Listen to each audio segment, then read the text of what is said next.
ponto de vista técnico, a gente quiser ter uma arquitetura melhor de sistemas, então a primeira coisa que a gente tem que pensar no momento de desenvolver e na forma como a gente organiza os nossos times é pensando na arquitetura final de software. Apesar do Mário usar a topologia de times de jeito completamente diferente do que os autores do livro, você vê que no Brasil as pessoas, quando escutam o Mário falar de topologia de times, elas vão lá e compram o Team Topologies e aí aprendem do jeito errado.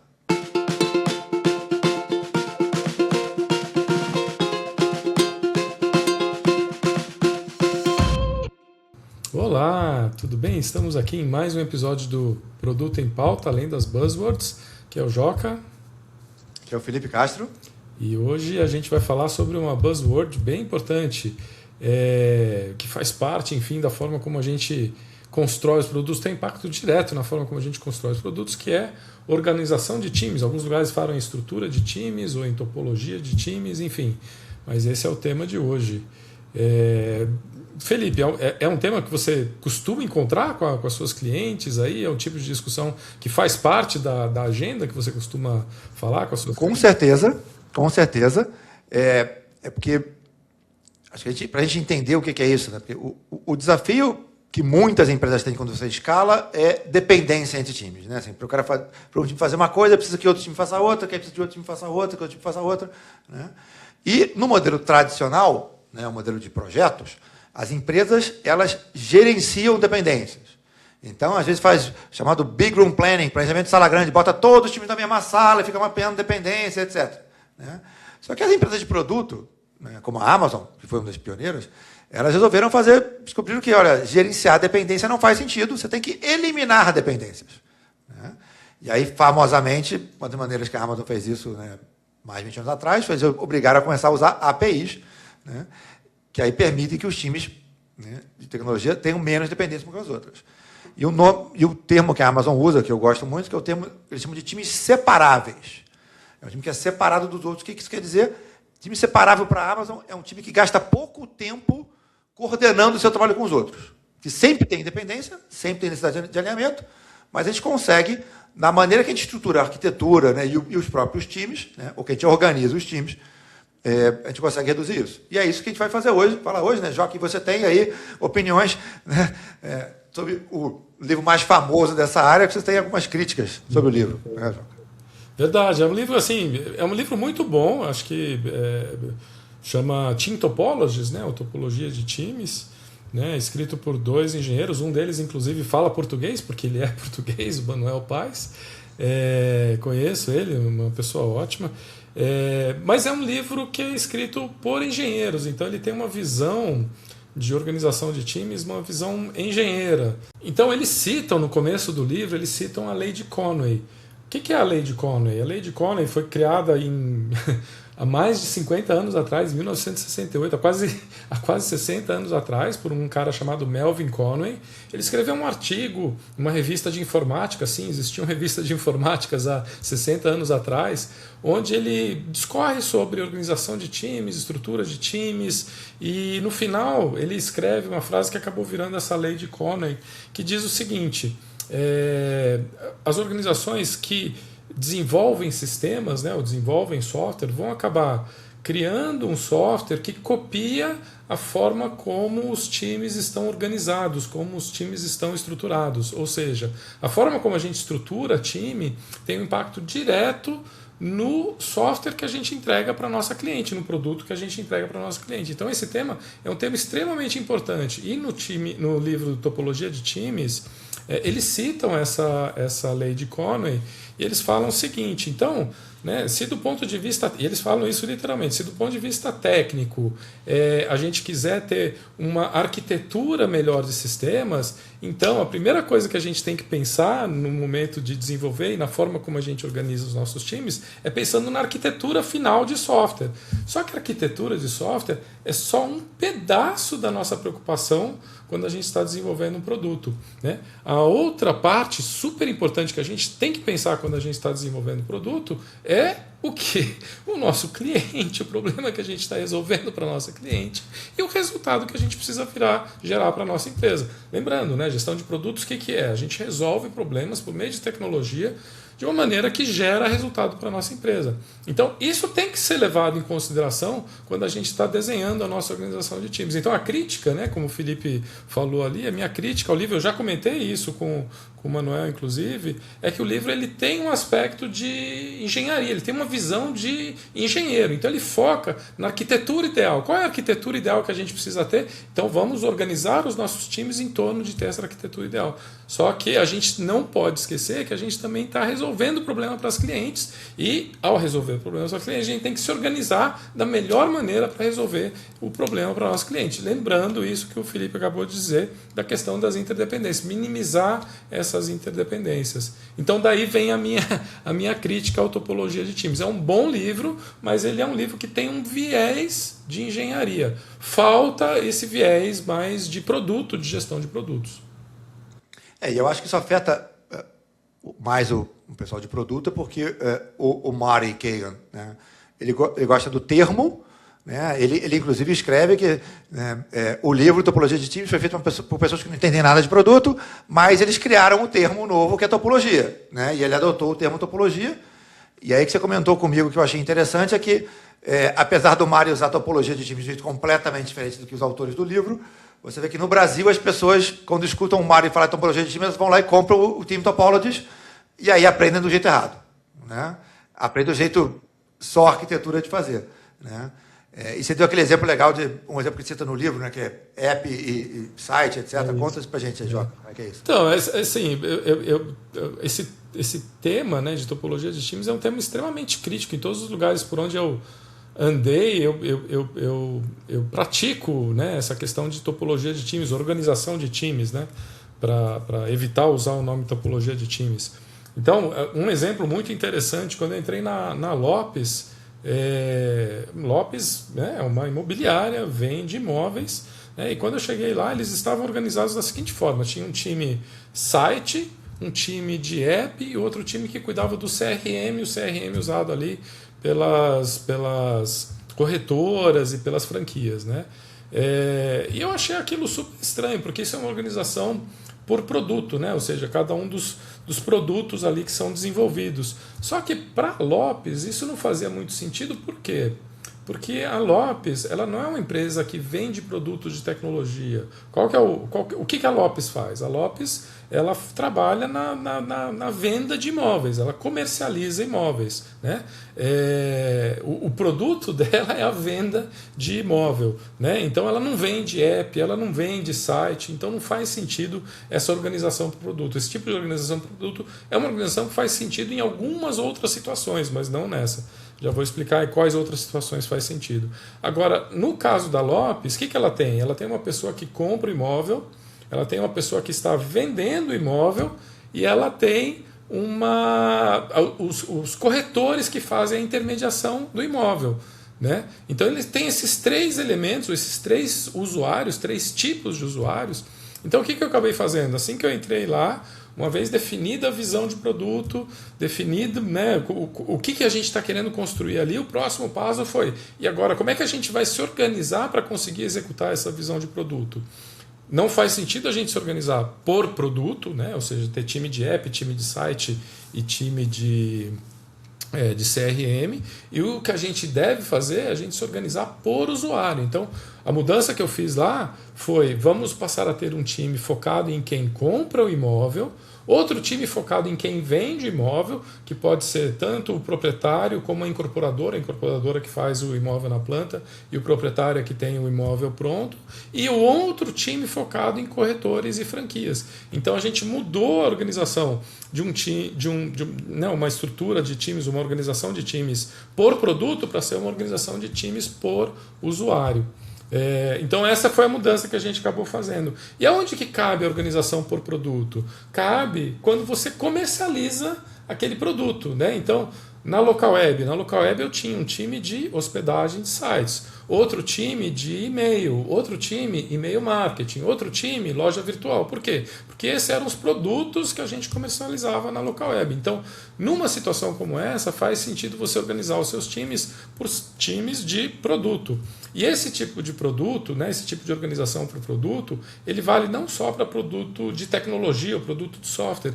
Isso cabe muito bem também quando a gente está falando de produtos diferentes. Por exemplo, em fintechs isso é muito comum. Já tive algumas clientes que são bancos, né? E aí a organização é por produto, mas é por produto financeiro. Então tem time de conta corrente, time de conta investimento, time de cartão de crédito, time de Pix, né? Time de boleto e assim por diante. Né? Nesses tipos de empresa faz sentido a gente ter organização por produto. Agora, na Lopes especificamente não fazia nenhum sentido, por isso que eu fiz a mudança de uma organização por produto para uma organização por usuário. Um modelo que eu já vi, que eu acho que funciona bem, é pensar nas necessidades do cliente. Né? Às vezes o pessoal chama de jornada, mas o sistema de jornada é tão batido e tão confuso. Mas assim, pensa o que o cliente quer fazer. Né? Assim, qual é o job to be done, qual é o caso de uso. Né? Então, eu trabalhei com um cliente americano, que já tinha trabalhado lá com o Mari e o pessoal da SVPG, e aí eles eram uma empresa de saúde, né? É uma grande empresa de saúde lá. E aí eles tinham, assim, cada time era organizado por job to be done. Então, assim, eu quero gerenciar as minhas receitas, que eu preciso pegar receita nova, eu tenho que pedir as minhas indicações. Outra, eu quero agendar os meus exames. Outra, eu quero agendar... Então, assim, é por tipo de job to be done, ou, às vezes, jornada, que chama... E aí, a grande vantagem disso, que no nome do time está o propósito do time. Você não precisa explicar. Né? O time que se chama, né, gerenciar minhas receitas, eu preciso pegar uma receita nova. O time que se chama marcar meus exames, né, não precisa de explicação nenhuma sobre o contexto. Olha, está no nome do time. Qualquer pessoa de qualquer lugar da organização sabe que a missão deste time é ajudar a marcar exame. Né? Então, eu achei uma nomenclatura tão fácil e tão poderosa. Né? E isso é organização de time. Né? Então, e é tão simples, né? Que assim, gente, por que isso é importante? Né? Como você falou, time de produto tem que ter uma compreensão profunda da necessidade do cliente, daquele domínio, ou seja, da área, né? Do tipo de função. Então, o time que trabalha com agenda de exame tem conhecimento de quais exames que existem, esse aqui tem mais custo, característica de exame, senão eu não consigo pensar o produto. Né? Se é o time inteiro que cuida do site, ele nunca vai entender, né? Nem da dor do cliente e nem daquele domínio. Né? Mas acho que é interessante a gente falar também sobre o problema do termo estrutura. Né? Que estrutura faz as pessoas pensarem em organograma, estrutura organizacional. E organização de time não tem a ver com isso. Né? Assim, quando pensa em estrutura organizacional, pensa quem reporta para quem. Eu posso ter o mesmo reporte e organizar os times de maneira radicalmente diferente. Né? Então, não é sobre organograma. Né? É bem diferente isso. Esse é um ponto bem importante que você trouxe. Na verdade, você trouxe 2 pontos importantes. Esse que você falou agora, e isso cria uma confusão muito grande em times de RH, né? Porque eles querem ver a estrutura de time ali, a organização de time, né? E pensam imediatamente na estrutura de time. Quem reporta para quem, né? Quem é o líder de quem? Mas quando a gente está falando de times de produto, organização de times de produto, a gente muitas vezes tem uma liderança funcional, né? E tem a outra liderança que é a liderança do foco do time, né? Você falou marcar exames, né? Tem algumas pessoas que lideram ali aquele time de marcar exames. Provavelmente tem uma pessoa PM, talvez tenha uma liderança de engenharia ali dentro daquele time, né? Um líder técnico, mas, né, um PM, um GPM, né? E eles não são necessariamente líderes de pessoas, mas eles lideram aquele contexto, aquele propósito, aquele, né, marcar exames. Tem aquele objetivo claro, aquela jornada clara enfim, a ter uma boa experiência. Né? Então esse é um ponto importante, separar estrutura funcional, né, o reporte funcional, né, quem lidera quem funcionalmente coordena todas as pessoas designers, todas as pessoas de produto, todas as pessoas de engenharia, com a organização de time. A gente está organizando um time para resolver uma determinada jornada ou para ter foco num determinado tipo de usuário. Né? eu falei que eram 2 temas, porque um deles é essa questão de reporte, né? Mas o outro tema é que você tocou em 3 dos que eu conheço, são 4 tipos de organização de times de produto, né? Então eu falei, você pode organizar um time de produto por produto, né? Eu dei o exemplo da local web, ou de uma fintech, de um banco. Você organiza por produtos que elas vendem, aí faz sentido você fazer a organização por produto. Eu falei da organização por usuário, que eu usei ali na Lopes, né? Então, da pessoa que compra imóvel, da pessoa que vende imóvel, da pessoa que faz intermediação do imóvel. A gente usou isso também no Gympass. No Gympass tinha um time focado no funcionário, um outro time focado na empresa, ou na RH da empresa, e outro time focado na academia. E você tocou num terceiro tipo de time, né, que é exatamente o time por jornada, que é o foco numa jornada específica, né? Agendar exame, lá no Gympass, por exemplo, fazer check-in numa academia ou agendar uma aula, né? Isso é uma jornada específica, um job to be done, enfim, os 2 nomes são intercambiáveis. E tem um quarto tipo de time, que é o que eu chamo por objetivo. O que é o por objetivo? É o objetivo que você está querendo alcançar ali. Então, por exemplo, é muito comum você ver times de growth, né, de crescimento, ou times de retenção / engajamento. O que é isso? Isso é o objetivo do time. O time tem por objetivo o crescimento. Então, por exemplo, lá na Lopes, dentro do time de usuário final, focado no time de usuário final, né, que era uma tribo ali, a gente tinha um squad ali dentro, que era squad de growth. Qual que era o grande foco da squad de growth, né? Qual que era o grande objetivo ali? Era fazer com que a pessoa estivesse buscando um apartamento ali no Google, por exemplo. Apartamento, 2 dormitórios, Vila Mariana, aqui em São Paulo. Legal, aí aparece no Google, aí a pessoa clica, cai no site da Lopes, vê o imóvel, preenche os dados, quero falar com o corretor. Isso aí é growth, né? Crescimento. O foco ali é garantir que a gente esteja conseguindo uma maior visibilidade possível. Então esses são os 4 tipos de organização de time que eu conheço do ponto de vista de time de produto. Então por produto. E o que é legal do exemplo que você deu é que você pode ter mais de um nível disso. Isso, né? Exatamente. Eu posso organizar por tipo de cliente, né? Por exemplo, a Uber tem a organização do Uber inteiro que cuida de motoristas, né? E tem o pessoal, ou entregas, etc., né? E tem o pessoal que cuida do passageiro, né? Aí dentro da organização de passageiro, que é enorme, pode ter um time que você, cara, só cuida de reservar corridas, né? Corrida que você vai reservar para fazer depois, né? Então eu posso ter organização maior, que é por tipo de cliente, e dentro eu posso ter por experiência, ou job to be done, ou jornada, né? Você pode ter vários níveis.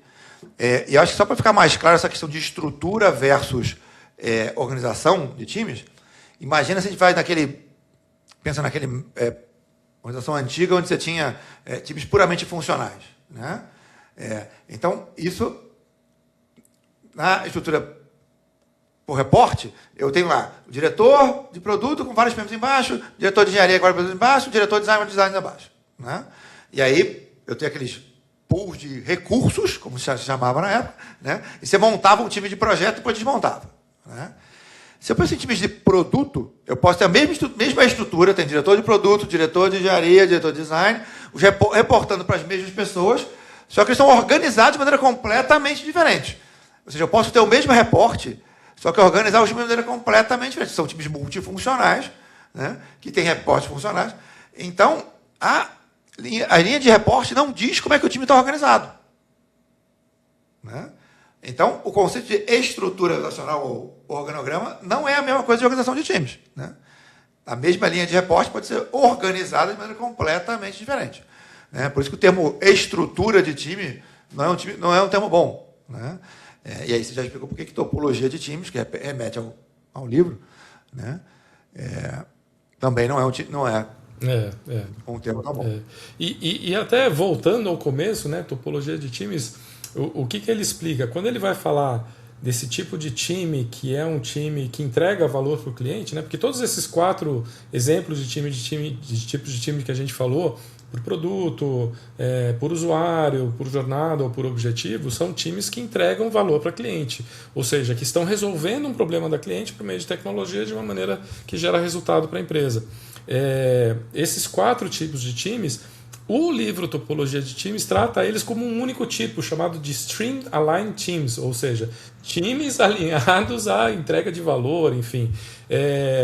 E não faz esse tipo de diferenciação. Quais são os tipos de Stream Aligned Teams que a gente tem? Né? Então, por isso a crítica. É um livro feito por engenheiros para engenheiros. Essa coisa de value stream, o pessoal de engenharia gosta, o pessoal de DevOps gosta disso, o pessoal de Agile gosta disso. Mas eu nunca vi o pessoal nenhuma empresa top de produto usar esse termo na minha vida. Eu nunca vi o pessoal da Amazon. Assim, value stream, ninguém usa esse termo em produto. Né? O pessoal de Agile que gosta disso, e aí. Enfim. Mas eu acho que ficou um bom episódio. Ficou. Acho que conseguimos cobrir bastante terreno sobre o assunto organização de times, topologia de times.